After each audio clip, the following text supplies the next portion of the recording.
السلام عليكم ورحمة الله وبركاته. أكم بلتن jirtu fayyaa wayyaa baga jiraattan baga nagaan bultan kan nagaan nu bulchee armaan nugee nagaan nu oolchu bultiin nagaa ta'u oolmenya nagaa ta'u rabbiin guyyaa bilisummaatiif guyyaa nageenya rabbiin nuuf haa godhu rabbiin umrii nu haa dheeressu rakkoo fi gadadoo jireenya hamtuu fi deemaa jirtu sana hunda keessaa darbee warra bilisummaa fi nageenya qabeenya argatee jiraatu biyya ofirratti rabbiin haa taasisu abbaa biyyaa Oromoo rabbi haa taasisu haqa Oromoo rabbi gataa baasu dhugaa Oromoo rabbi ifaa baasu warra dabaan ajjeefame qasaa dhiiga isaa rabbi haa kaffalu warra dabaan hidhame dhugaa isaa rabbi haa baasu baga jiraattan warroonni chaanala keenyatti dhuftanii nu dabalamtan galatoomaa warri haftanillee chaanala keenyatti dabalamaadha nu jajjabeessaa ilmaan Oromoo baga jiraattanii afeera keenya irra deebiidhaan nu jajjabeessaa isin jechuun barbaada kanatti aansuudhaan ammoo yaada hatattamaa amma gurru kiyya dhagahee waan hin quba qaburra isiniif hin gabaasuu barbaada hanga dhumaa akkana daawwattan isinin jechuun barbaada ilmaan Oromoo. Rakkoon Oromoodha bahaa fi dhiyaa kaabaa fi kibba ta biyya alaata qilleessa irraattu gabrummaa jirru walumaanuu quba qabnaa jechuudha. Gabrummaa ta lafaa jiraachuu dadhabnee dhiiga lafaa fi lafa itti kaffallaa jirru har'a arma geenyetti ammaas qilleessa irratti gabrummaa jala gallee jechuudha. Haa ta'uti Oromoo fi Oromiyaa fi Oromoo Walloo gabrummaan teenyaahu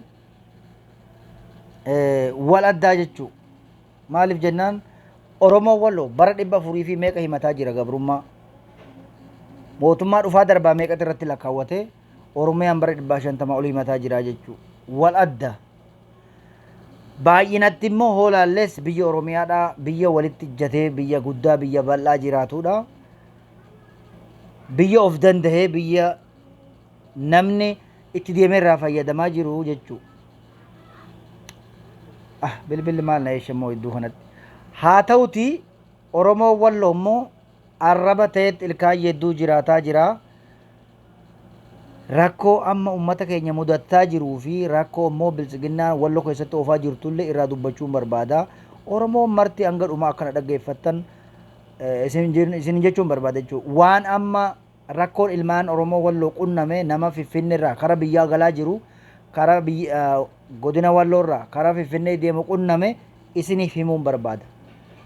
Kanaan rakkoon mootummaan oduu rakkoo dhiibbaa kana hunda oofaa jiruuti immoo warroonni jala deemtoonni diina Oromoo afaan Oromoo dubbatan Oromoo keessa dhalan jedhanii Oromoo argaa hin dandeenye kottaatii wareega isin hin barbaachifne kaffalaa jedhanii maqaa uummata Oromoo Walloo galmeessanii nama 100 fi meeqa oltu galmaa'ee aanaa jiilee dhumuwaa keessatti jechuu quba qabna. Haa ta'uuti Oromoo Walloo namni cabsee itti milkoonne todorosuu cabsee itti milkoonne ofiif darbe. Bara jaarraa 100 meeqa geenyee jirra har'a jaarraa meeqa keessa jirra Oromiyaan ammoo bara 150 mataa jira. Gabrummaa kana hunda baannee osoo jirru arraba ilkaan jedduu taanee duu jiraataa jirru tatana caalaa immoo nu keessuma taa'ee diinni kottaati diinaaf wareega kaffalaa jiru uummata keenya duu jeeqaa jiru gaafa uummanni keenya miidhame yookiin rakkate immoo kan itti himate dhugaan isaanii mul'anne mootummaan gaafa ofii rakkate immoo uummata keenya yoo si waan madhinaaf dirmattu yoo sinitti madhinaaf dhageessu jedhee godina keessaa warri bulchaa ta'ee jecha akkasii feesbuuk irratti illee barreessee uummata hawataa jira waammataa jira jechuudha. Uummanni keenya hayyuun Oromoon Walloo gaafa guyyaan diinaa dura dhaabbatee hanga baatee lolaa fi jiruu fi dhaabbataa fi jiru wareega kana akka kaffalamu dirqamee deemee wareegamaa jira wareegaa jira jechuudha. Nama makiinarraa galabbatamee makiinaan xiyyiitiin hojii galabbatamee madaa'ee meeqatuun galee caccabee taa'utti jira meeqatu lubbuun dhabamee hafee jira jechuudha. Kunumti hir'ina ilmaan Walloorraa jechuudha. Kanuma deemanii du'anii wareeguun wallaala dogongora jechuudha. Oromoon Walloo diinni argaa lafatti jibbee jira. Jireenya lubbuu namaa lafatti jibbee jira jechuudha. Argaa jirra. Oromoo bal'aa guutumattu argaa jibban garuu ta Walloo tana wanneen irra deddeebi'ee dubbadhuuf namni yoo jara kanatti karaa Finfinneechi deemuuf isaan irraan darbu taate rakkoota irra qunnama. Yoo Finfinnee irra karaa biyya ofii deebi'uuf ka'e rakkoota irratti qunnamaa jira. Ummata keenya duuba biyya kana keessatti mootummaan kun gama tokkoon ammoo ummata keenya kana kottaa biyya keessaniif wareegama nama sun gudeedu nama sinatu nama sinsaamu ofirraa lolaa jechaanii inni ummanni keenya dhiirri akkana gudeedamaa jiru dhiirri akkana itti garafamaa jiru maaliif hin mul'anneef maaliif hin agarre hawaasni oduu kun jiruu immoo of galmeessu nama akkami nama qaamni isaa akkam ta'e nama qaamni isaa irratti du'e moo nama gurraan rakkoo jirtu dhaga'uu fi nama ijaan rakkoo jirtu argee beeku moo maali inni diinni isaa kamii diinni inni loluuf deemu kamii eenyu wajjin fira ta'e eenyu loluuf deemu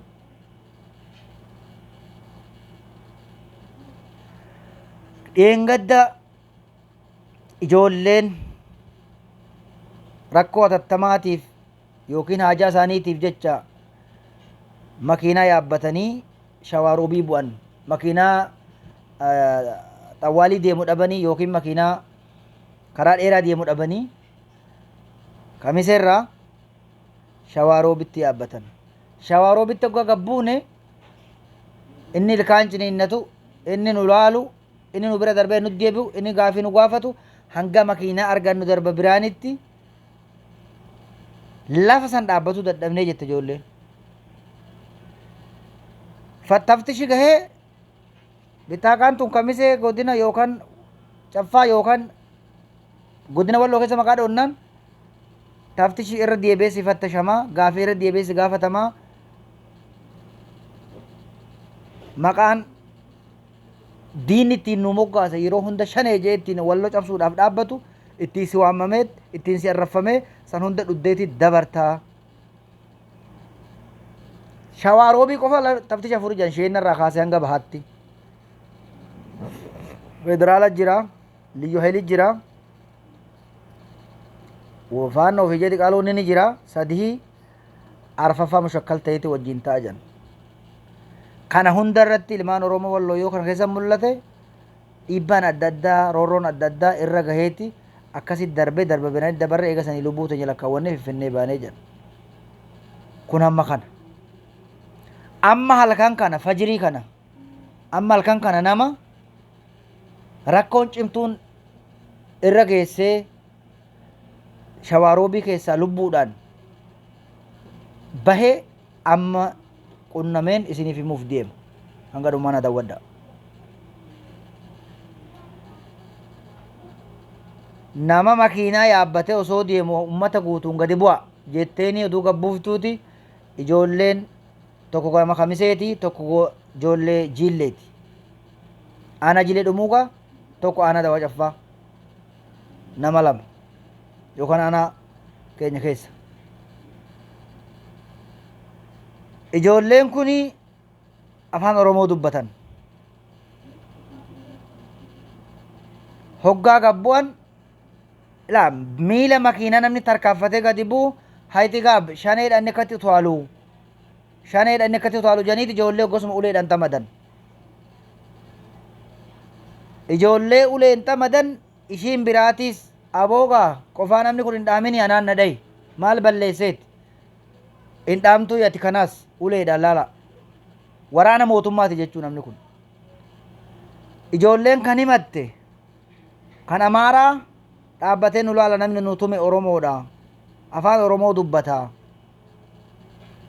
afaan oromoo dubbatuuti aboo nuti karaa deemu jirra qotee bulaadha haajaaf baane galu jirra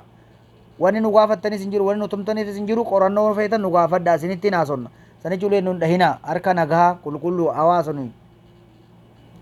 shaneedha isa dhaquuf deemtan maal godhuu deemtaniif finnee baatan kun uleedhaan dhaabbachatti fuula namaatti garafamanii jechuu akka dhadhotti nadhoo namni garafuun darbeera jechuu seeraan ala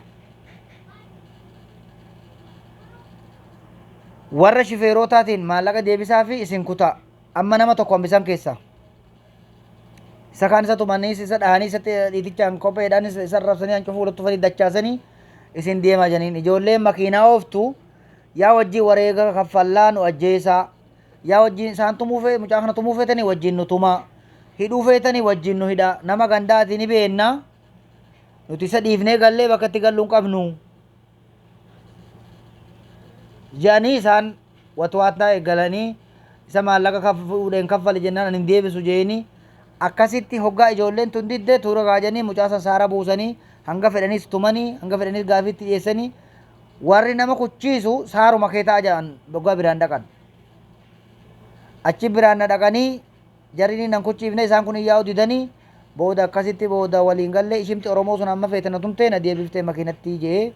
amma ijoolleen suni karaa Oromootti as seente jechuudha. Rakkoon kun hundi osoo jiru furmaanni oduu hin argamin diinni kalee diina nuu ta'e uummata Oromoo Walloo balleessuu dhufe amma diinummaa isaa oduutti fufaa jiru. Diqaalaan ergamtuu maqaa Oromootiin Oromoo keessatti aangoo qabattee Oromoo guuraa jirtu tuni akkamitti ilaalamti? Diinni nuti lollu eenyu? Diinni ofirraa lollu eenyu nuti? Nama karaa deemu kan hidhannoo hin qabne kan waa takka hin qabne meelaala rabbi sodaadhaati. Hoggaa makiinarraa gabbuufamteet si biratti namni tumame aboo namni kun nama badii hin qabne hoggaa jenna ati yoo maaltu sin qajanii si tuman dubbii tokko sin waan ajaa'ibe tokko na gaafatanii jee gaafii namni kun yoon gaafii na gaafa kana deebise akkamitti na dubbata jaa na dhahaa jee egaan dhaameen dubbatu jeen caal jaa jee silaa si gaafatu jira maali callifte jaa ammaa sinuma na dhahaa jee yoo dubbattee dhahamte yoo calliftee dhahamte mee deebiin kee maali yaa Oromoo? Gaafii naa ta'e wanni kun roorroon kanaa oliin dubbatinii miti ilaal dubbadhumaa callittee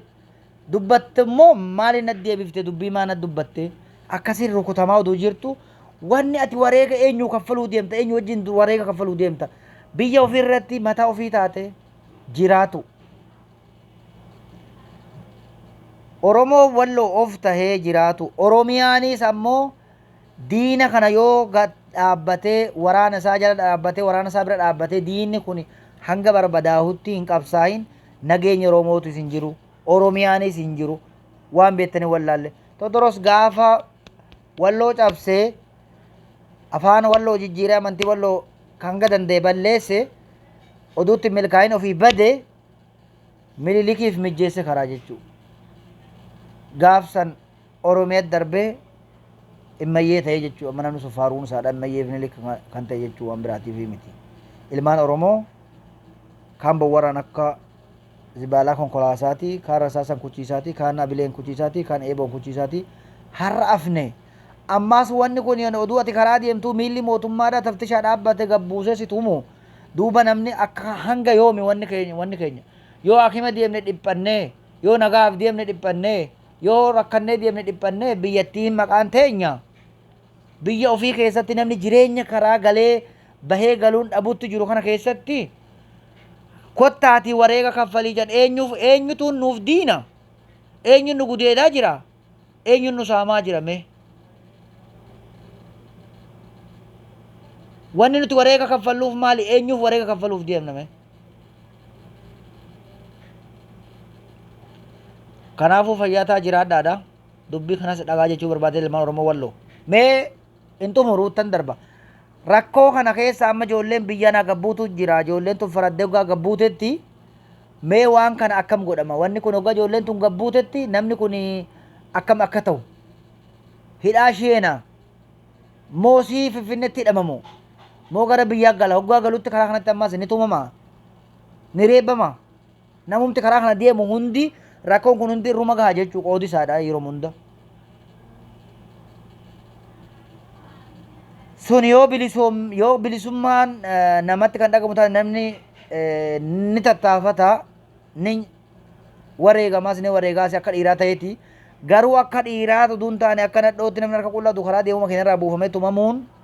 badalaa nu taateerti nu dhukkubaa jirti mootummaan afaan hin qabne kun afaan namaatiin deemu kun qorbobboo uffatee qoodaa jiidhaa qoodaa namaa baatee ummata keenya keessa deeme singudeeduuf deeman sissaamuuf deeman qabeenya kottaa du'a ajuun kun ijaa gurra yoo inni dhabeen immoo gurraa fi ija qabna ummata keenya wani dhaamnu nuti diinni si ajjeesu jiru diinni si reebu jiru waraanumaatti wajjin deemtee du'ootu waraana sanirraa of qusadhu waraana mataa keetii qabdu jabeeffadhu bilisummaa kan kee gonfadhu jennaan nuyi abbaan jaalatte fudhu inni jibbete dhu'oo hiikillee dheedhii liqimsi Allah salaamu alaikum nagatti bulaa deete garaan nu gubate